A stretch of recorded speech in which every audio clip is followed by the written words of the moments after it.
What's up, guys? It is the Bluebloods here. Another 2 minute drill. Tuesday, March 9th, and we got some big breaking news last night. So I wanted to get some research done, bring this to you guys this morning. And we also had it deals with two head coaches. One probably at the worst time of his life, the other one getting a big new deal for a team that has a lot of promise.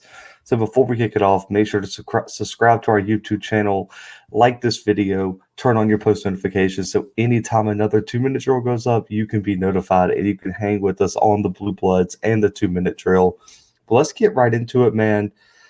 And we're gonna cover some more later on.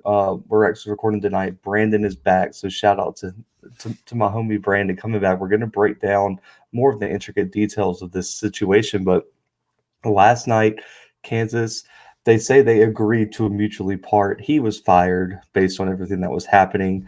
I mean, the 67-year-old head coach officially fired from his head coach position at Kansas. And in case you guys don't know about this scandal, an investigation at LSU uncovered that Miles received multiple warnings to stop contacting female employees, which included text messages inviting them to his private condo. He even told one woman that he could improve her career if she came to a hotel with him and made advances on that young woman, including kissing and some other stuff that went on. Also made the statement in the report that he told one woman that if she came to a hotel with him privately, that he could improve her career and it made advances on her as well. And then also made the statement that employees, the recruiting staff, things like that, need to be young, blonde, and attractive. And any unattractive or people or anyone who didn't meet that criteria needed to have their hours cut or limited. Very problematic behavior, man, and it just shows that but behind the scenes, man, there's so many things that go on that need to be fixed, and it's finally good that this is getting some publicity, so we can kind of fix this. And Kansas also didn't really have much to support him based on his on the field performance either. I mean, this is one of the worst, and this is probably the worst D1 program in the entire country. 3-18, 1-16 in Big 12 play. This included back-to-back finishes in last place in the Big 12. Multiple players included probably their best player, Puka Williams, transferred out. Recruiting never really picked up to I guess with the hype that Les Miles brought to Kansas. I mean, people didn't want to come play in Lawrence, Kansas for Les Miles outside the top 50 every single year. He also was never able to really keep a staff together. He had in only 3 years, this is going to be his third year. He had four offensive coordinators, plus departures from four other staffers that he himself hired, along with two staffers that left that he tried to retain from the David Beatty era before he got to Kansas. And you might be wondering, man, what are we going to even say about this? We're going to break this down more on a real Blue Bloods episode coming out later this week. But this is just a story this is my perspective on it. Everyone knows what this guy did was wrong. Everyone, I mean, we could talk the ethics of everything today, but I mean, I want to look at more at Miles himself. I mean, this is a story of ego, rigidness, and self-destruction. And I want to go back to 2007. LSU wins the national championship. Everything is looking on the up. If I would have told you after the 2007 season that Les Miles would be fired 4 games into an LSU season, not too long into the future, wind up at the worst Power 5 program in the country, be fired for going 3-16 and having a scandal that exhibits probably one of the biggest fundamental problems in America today that's at the forefront with the Me Too movement and things like that, what would you have said? You probably would have been like, man, not Les Miles, the grass eating coach that everyone loved down there in the bayou. You would have said never. One of the winningest coaches in LSU history. I mean, he had that team balling, and you would have been like, man, there's no way we fire him 4 games into the season. Well, fired after a last second loss to Auburn, in which the victors and the Auburn Tigers didn't even score a touchdown. They just kicked field goals to beat LSU. And we all questioned, man, wow, that the team's like, you can't fire Les Miles and you can't hire Coach O. And we saw how that worked out. Well, we got the answer. There was some behind the scenes stuff that I feel like LSU knew about, and if they didn't have the on-field performance to kind of defend him, they decided to let him go. And he also suffered from his own mind. One of the big reasons he failed at LSU and eventually got fired was he could not adjust to the game. He ran that what 1970 power run attack. No, the passing attack was so limited. He couldn't develop the quarterback position, and it limited LSU for years.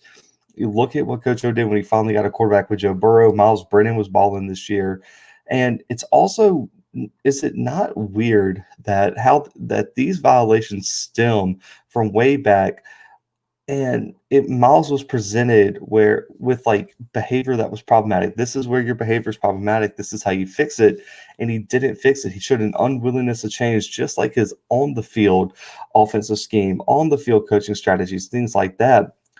Listen, to wrap this up, man, 2007 was a long time ago, 14 years ago, but it seems like an eternity since Les Miles was at the forefront of college football and one of the best coaches in the country. And we've closed this chapter, I think. I don't think he's going to get another job, another opportunity. We've closed a chapter on a coach who played the number one role in his demise. And this is just a story of how Les Miles thought he had it all figured out and could not change. And his behavior finally caught up to him in cutting corners. He had scandals at Oklahoma State. He had a scandal at LSU now. Let's see what happens in Kansas when all the skeletons are kind of cleared out of the closet as they look to move on. On the Blue Bloods later this week, we're going to cover possible head coaching candidates. We're going to break down all these allegations in extreme detail, so make sure to tune into that if this is a storyline you're interested in. Let's get to some good news, man. Tom Allen, one of my favorite head coaches in the country, coaching up there in Bloomington for the Indiana Hoosiers. One of the surprise teams for 2020 was the Hoosiers, who were a top 10 team early in the season. They played Ohio State down to one possession in Columbus.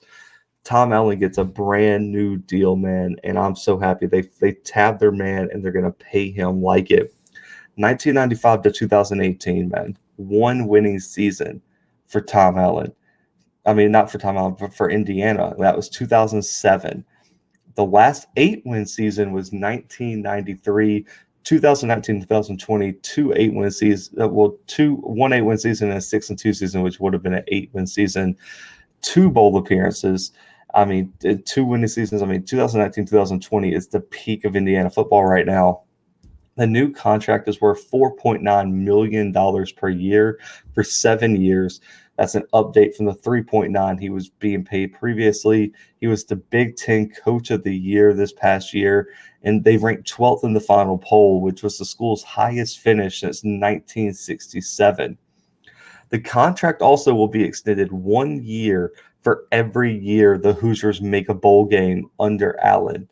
And they have two straight bowl appearances. So Tom Allen could be the coach for this program for a long time, unless an opportunity comes up that he can't pass up on. The Hoosiers were number 10 in ESPN's way too early top 25. Michael Penix Jr. is going to be ready for this next season after an injury knocked him out midway through this year. They get Ohio State at home this year. They play a tough game against Cincinnati, which should boost their resume if they could get that win, because Cincinnati was, I think, 11th in the way too early poll. Ohio State, man, if there's a year to beat them, it's this year. They're replacing a lot of starters. The quarterback position is open. We don't really know. Everyone's assuming C.J. Stroud, but we'll have to see there. And so it could leave the door open for an experienced Hoosiers team that is going to be motivated. Michael Penix is back. Tywan Mullen on the defensive side. They got some defensive line issues to replace, but we're going to see if Indiana can make a true run at Ohio State.